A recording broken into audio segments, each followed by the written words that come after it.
दोस्तों नमस्कार, एक बार फिर से स्वागत है आप सभी का जीएस विजन एकेडमी पर। आप सभी अभ्यर्थियों को जो महिला पर्यवेक्षक परीक्षा 2023 में सम्मिलित हो रहे हैं, हमारी ओर से आप सभी को बहुत बहुत शुभकामनाएं। आज की इस वीडियो में हम लोग सामान्य ज्ञान से इतिहास सेक्शन का प्रैक्टिस करेंगे और ये हमारे सेकेंड नंबर का प्रैक्टिस होगा। इससे पहले प्रैक्टिस 1 भी निकल चुका है। छत्तीसगढ़ी भाषा, हिंदी और महिला बाल विकास योजना से संबंधित वीडियो जारी हो चुका है। नहीं देखें तो उसे भी आप जा करके देख लीजिएगा। समय बहुत कम है, ज़्यादा समय मैं नहीं लेना चाहता। जल्दी ही फटाफट तुरंत हम हमारे क्वेश्चन पर चलते हैं। और महिला परीक्षा की तैयारी करने वाले पहली बार जो स्टूडेंट जुड़े होंगे वो हमारे चैनल को सब्सक्राइब कर लीजिएगा।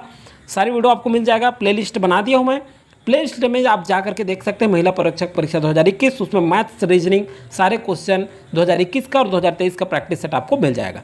तो चलिए दोस्तों, बेल आइकन जरूर प्रेस कर लीजिएगा आप लोग सब्सक्राइब करके, ताकि वीडियो का नोटिफिकेशन आप तक पहुँचता रहे। पहला क्वेश्चन है, निम्नलिखित में से किस शासक ने सुदर्शन झील का पुनरुद्धार करवाया था? तो देखिए, ये इंपॉर्टेंट क्वेश्चन है। जैसे मैं ऑप्शन लेता हूँ, ऑप्शन का नाम लूंगा, आपका आंसर आ जाना चाहिए और कमेंट सेक्शन में कमेंट करके जरूर बताइएगा। कुमारगुप्त पहला, सेकंड समुद्रगुप्त, तीसरा स्कंदगुप्त, चौथा विष्णुगुप्त। तो यहाँ देखिए, यहाँ करेक्ट जो आंसर होगा सी होगा, स्कंदगुप्त। इसने जो है सुदर्शन झील का, स्कंदगुप्त ने सुदर्शन झील का पुनरुद्धार कराया। और ये जो सुदर्शन झील है ये गिरनार पर्वत पर स्थित है। तो इससे इंपॉर्टेंट क्वेश्चन है, ये भी पूछा जा सकता है। तो दोनों आपको याद रखना है। और उस क्वेश्चन से रिलेटेड और भी आपको अगर इंपॉर्टेंट क्वेश्चन याद है तो आप उसे भी रिवीजन करते चलें।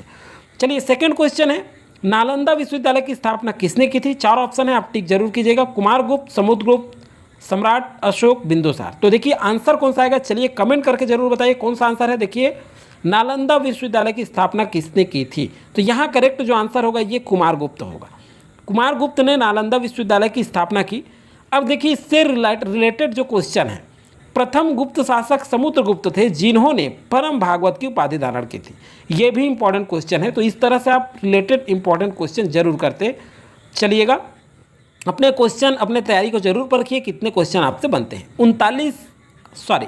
1939 ईस्वी में सुभाष चंद्र बोस ने किसे हरा करके कांग्रेस के अध्यक्ष चुने गए? ऑप्शन है मौलाना अबुल कलाम आजाद, उधम सिंह, पट्टाभी सीतारामैया, महात्मा गांधी। यहाँ करेक्ट जो आंसर होगा सी होगा आपका, पट्टाभी सीतारामैया को। ये गांधी समर्थित पट्टाभी सीतारामैया को हरा करके सुभाष चंद्र बोस कांग्रेस के अध्यक्ष चुने गए। अब इससे रिलेटेड हम देखते हैं इंपॉर्टेंट क्वेश्चन। 1 मई 1939 को सुभाष चंद्र बोस ने कांग्रेस के भीतर एक नया गुट का गठन किया जिसका नाम था फॉरवर्ड ब्लॉक। तो ये भी ध्यान रखिएगा।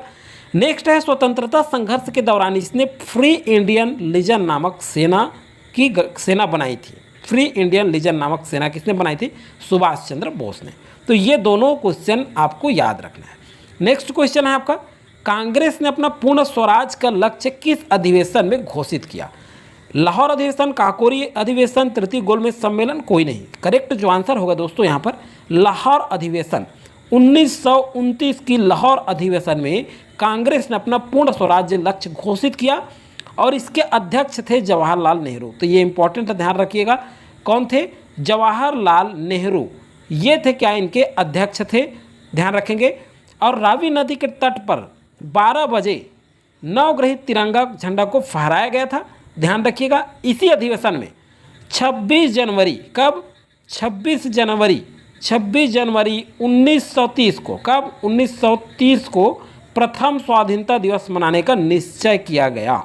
कब? 1930 को, 26 जनवरी 1930 को निश्चय किया गया कि प्रथम स्वाधीनता दिवस मनाने का। तो ये दोनों आपको याद रखना है। चलिए, नेक्स्ट क्वेश्चन है आपका, गांधी जी ने भारत में सत्याग्रह का पहला प्रयोग कहाँ से किया? तो देखिए, सत्याग्रह का सबसे पहला प्रयोग, चलिए पहले ऑप्शन देख लेते हैं, लखनऊ, साबरमती, बारदोली और चंपारण। करेक्ट आंसर क्या होगा दोस्तों, टिक करिए। यहाँ चंपारण से, भारत में चंपारण से। और सत्याग्रह का पहला प्रयोग अगर पूछ ले तो दक्षिण अफ्रीका। ये याद रखिएगा, इंपॉर्टेंट क्वेश्चन है। कहाँ? दक्षिण अफ्रीका में पहला शुरू किया गया था। नेक्स्ट क्वेश्चन आपका, जब साइमन कमीशन मुंबई पहुंचा उस समय गवर्नर जनरल कौन थे? तो इसका जो आंसर होगा, देखिए आपको टिक करके बताना है, Lord reading, Lord Irwin, Lord Wavell, Lord Mountbatten. Correct answer क्या होगा दोस्तों, टिक करिए। तो यहाँ करेक्ट आंसर जो होगा, लॉर्ड इरविन के शासनकाल में ये जो है साइमन कमीशन मुंबई पहुंचा था। उस समय कौन थे गवर्नर जनरल? तो लॉर्ड इरविन थे। कौन थे? Lord Irwin. ये ध्यान रखिएगा। अब चलिए देखिए 3 फरवरी 1928 को ये साइमन कमीशन मुंबई पहुंचा था। कहाँ पहुंचा था? मुंबई पहुंचा था, ध्यान रखिएगा। सविनय अवज्ञा आंदोलन के दौरान महात्मा गांधी को इन्हीं के कार्यकाल में, किनके? लॉर्ड इरविन के कार्यकाल में सविनय अवज्ञा आंदोलन के दौरान ही महात्मा गांधी को 5 मई 1930 को गिरफ्तार किया गया और 25 जनवरी 1931 को बिना कोई शर्त के इरविन द्वारा इनको रिहा कर दिया गया गांधी जी को। चलिए नेक्स्ट क्वेश्चन है दोस्तों, निम्नलिखित में से किस मामले की जांच हेतु पिल कमीशन नियुक्त किया गया था? ऑप्शन है आपका जलियांवाला बाग हत्याकांड, काकोरी षड्यंत्र, 1857 की क्रांति, खेड़ा आंदोलन। करेक्ट आंसर क्या होगा दोस्तों? टिक करिए। यहाँ होगा 1857 की क्रांति की जांच के लिए पिल कमीशन का नियुक्त किया गया था, पिल कमीशन आयोग नियुक्त किया गया था, ध्यान रखिएगा। इससे रिलेटेड है, इस क्रांति को बी.डी. सावरकर ने भारत का प्रथम स्वतंत्रता संग्राम कहा था। ये भी क्वेश्चन याद रखना है आपको, ये कोटेशन पूछा जाता है।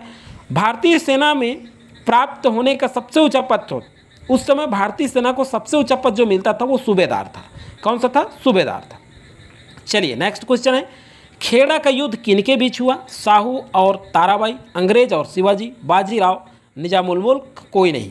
करेक्ट आंसर क्या होगा दोस्तों? टिक करिए। यहाँ पर साहू और ताराबाई के बीच जो है 1707 में, कब? 1707 ईस्वी में, जिसमें साहू जी विजयी रहे। कौन रहे?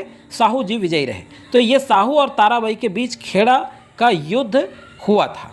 चलिए नेक्स्ट क्वेश्चन है आपका, श्री वल्लभाचार्य के भक्ति मार्ग को कहते हैं? भक्ति मार्ग, मध्यम मार्ग, पुष्टि मार्ग, चेतन मार्ग। करेक्ट आंसर जो होगा दोस्तों यहाँ पर आपका होगा पुष्टि मार्ग। वल्लभाचार्य के जो भक्ति मार्ग है उसको पुष्टि मार्ग के नाम से जाना जाता है। और एक क्वेश्चन और पूछा जाता है कि वल्लभाचार्य का जन्म कहाँ हुआ? तो चंपारण में। ये क्वेश्चन याद रखिएगा, बहुत ज़्यादा इंपॉर्टेंट है और बहुत बार पूछा जा चुका है। नेक्स्ट है, शुद्धि आंदोलन के प्रवर्तक हैं? तो शुद्धि आंदोलन के प्रवर्तक कौन है? स्वामी विवेकानंद, महात्मा गांधी, गोपाल कृष्ण गोखले, स्वामी दयानंद सरस्वती। तो करेक्ट आंसर टिक कीजिए दोस्तों। यहाँ पर जो करेक्ट आंसर होगा, स्वामी दयानंद सरस्वती जो हैं ये शुद्धि आंदोलन के प्रवर्तक हैं। किस आंदोलन के? शुद्धि आंदोलन के। इससे इंपॉर्टेंट क्वेश्चन क्या क्या बन सकते हैं, चलिए देखते हैं। और इस रिलेटेड अखिल भारतीय हरिजन संघ की स्थापना महात्मा गांधी ने की थी, ये भी क्वेश्चन पूछा जाता है। देव समाज के संस्थापक शिव नारायण अग्निहोत्री थे। मतलब देव समाज के संस्थापक कौन है? तो शिव नारायण अग्निहोत्री। ये भी नाम आपको याद रखना है। चलिए नेक्स्ट क्वेश्चन है, कर नहीं आंदोलन किसने चलाया? वल्लभ भाई पटेल, गोपाल कृष्ण गोखले, महात्मा गांधी, कोई नहीं। सही जो आंसर होगा दोस्तों यहाँ पर टिक करिए। यहाँ होगा आपका सी, महात्मा गांधी। गुजरात के खेड़ा जिले में, किस जिले में? खेड़ा जिले में गांधी जी द्वारा 1918 में यह आंदोलन चलाया गया। तो ये क्वेश्चन से रिलेटेड आपको इतना याद रखना है। चलिए नेक्स्ट क्वेश्चन है, पुरंदर की संधि कब हुई थी? 1620, 1650, 1556, 1665। सही जो आंसर होगा दोस्तों यहाँ पर 1665 ईस्वी में पुरंदर की संधि हुई। और ये जो पुरंदर की संधि है महाराजा जय सिंह और शिवाजी के मध्य संपन्न हुई। तो दोनों नाम याद रखना है। एक क्वेश्चन और इम्पोर्टेंट बनता है इससे कि शिवाजी के मंत्रिमंडल को अष्टप्रधान के नाम से जाना जाता था। ये भी इंपॉर्टेंट क्वेश्चन है, ये भी आपको याद रखना है और बहुत बार एग्जाम में ये क्वेश्चन पूछा जा चुका है। नेक्स्ट क्वेश्चन, अकबरनामा ग्रंथ की रचना किसके द्वारा की गई थी? तो देखिए अकबरनामा ग्रंथ की जो रचना है ये किसके द्वारा की गई थी? ऑप्शन देखिए दोस्तों यहाँ पर, अकबर, हुमायूं, अबुल फजल, बीरबल। करेक्ट आंसर क्या होगा यहाँ? अकबरनामा ग्रंथ की जो रचना है ये अबुल फजल द्वारा की गई थी। किसके द्वारा? अबुल फजल के द्वारा। नेक्स्ट क्वेश्चन है, विजयनगर साम्राज्य की स्थापना किस शासक के द्वारा की गई थी? तो विजयनगर साम्राज्य की स्थापना मल्लिकार्जुन, देवराय प्रथम, देवराय द्वितीय, हरिहर और बुक्का। करेक्ट आंसर होगा हरिहर और बुक्का के द्वारा विजयनगर साम्राज्य की स्थापना की गई थी। तो ये तो आपको इतना करेक्ट आंसर आपको पता चल ही गया है। अब इससे इंपॉर्टेंट क्वेश्चन देखते हैं आपका, विजयनगर साम्राज्य की राजधानी हम्पी थी। कौन थी? हम्पी। ये भी क्वेश्चन पूछा जाता है। हरिहर और बुक्का अपने पिता के नाम संगम पर संगम राजवंश की स्थापना की थी। तो इससे इंपॉर्टेंट जितने भी क्वेश्चन आपको याद आते हैं सारे क्वेश्चन आपको रिपीट करते हुए चलना है। जैन धर्म का प्रारंभिक इतिहास ज्ञात होता है? कथा, वस्तु, कल्प सूत्र, अष्टाध्यायी, आगम। तो करेक्ट आंसर होगा बी, कल्प सूत्र से जैन धर्म का प्रारंभिक इतिहास ज्ञात होता है और जैन साहित्य को आगम कहा जाता है। ये भी क्वेश्चन आपका पूछा जाता है। नेक्स्ट क्वेश्चन है, चारों आश्रमों का उल्लेख मिलता है? जबालो उपनिषद, शतपथ ब्राह्मण, आरण्यक और ऋग्वेद। करेक्ट आंसर होगा दोस्तों जबालो उपनिषद। यहाँ ए आपका करेक्ट आंसर हो जाएगा। नेक्स्ट क्वेश्चन आपका, उत्तर भारत के मंदिरों का निर्माण किस कला शैली में होता था? तो उत्तर भारत के मंदिरों का निर्माण जो होता था, देखिए द्रविड़ शैली, नागर शैली, बेसर शैली, कोई नहीं। करेक्ट आंसर क्या होगा यहाँ पर, नागर शैली में होता था उत्तर भारत के मंदिरों का निर्माण। और दक्षिण भारत के मंदिर निर्माण कला जो शैली थी उसे द्रविड़ शैली कहा जाता है। और दोनों का मिला जुला जो रूप था वो बेसर शैली कहा जाता था, क्योंकि दोनों का प्रभाव दिखा, उसके बाद दोनों का प्रभाव एक साथ देखने को मिला तो बेसर शैली के रूप में जाना गया। नेक्स्ट क्वेश्चन है, अकबर द्वारा दीन ए इलाही की स्थापना कब की गई थी? 1575, 1565, 1585, 1582। करेक्ट आंसर होगा दीन ए इलाही धर्म की स्थापना जो है 1582 में हुई थी, अकबर द्वारा 1582 में की गई थी। ये इंपॉर्टेंट क्वेश्चन और पीछा पूछा भी जा चुका है।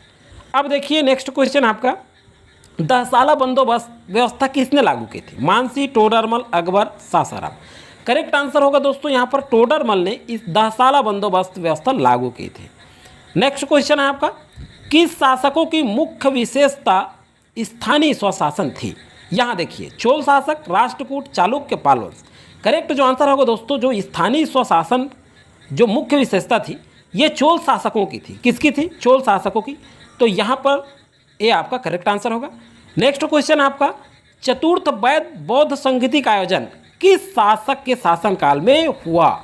ये आपका क्वेश्चन है और इसका आंसर आपको कमेंट सेक्शन में पूरा लिख करके देना है। जितना डिटेल हो सके पूरा डिटेल आप लिखा करें, क्योंकि आपके एग्जाम के दृष्टिकोण से बहुत इंपॉर्टेंट होता है। जब लिख देते हैं तो आप जो है याद हो जाता है आपको, और वो एग्जाम में आपको बहुत जल्दी से याद आता है। 4 ऑप्शन है, अजातशत्रु, अशोक, कालाशोक, कनिष्क। एक चीज़ बता दूं, कमेंट सेक्शन में केवल आप लोग ए लिख देते हैं, ये काम नहीं करिएगा। आप लोगों के हित के लिए आप अपना स्वयं सोचिए। मेरे कहने का मतलब यह है कि ए लिख देते हैं तो पता नहीं चल पाता। इसी के साथ जो भी आंसर होगा, ए मैं अब उदाहरण के तौर पर बता रहा हूँ, पूरा आंसर लिखेंगे। ए है तो ए लिख करके अजातशत्रु पूरा लिखेंगे, अगर बी है तो बी लिख करके अशोक लिखेंगे, या सी है तो सी लिख करके कालाशोक लिखेंगे, डी है तो डी करके कनिष्क। जो भी आंसर है पूरा लिखेंगे आप। तो दोस्तों आज की वीडियो में फिलहाल इतना ही था। नेक्स्ट वीडियो जारी होगा आपका करंट अफेयर पर। प्रैक्टिस सेट लगातार एग्जाम के एक दिन पहले तक जारी होता रहेगा। चलिए दोस्तों, आप सभी को पुनः शुभकामनाएं। मिलेंगे नेक्स्ट वीडियो में। आज की वीडियो से विदा लेते हैं, तब तक के लिए थैंक यू, जय हिंद, जय भारत।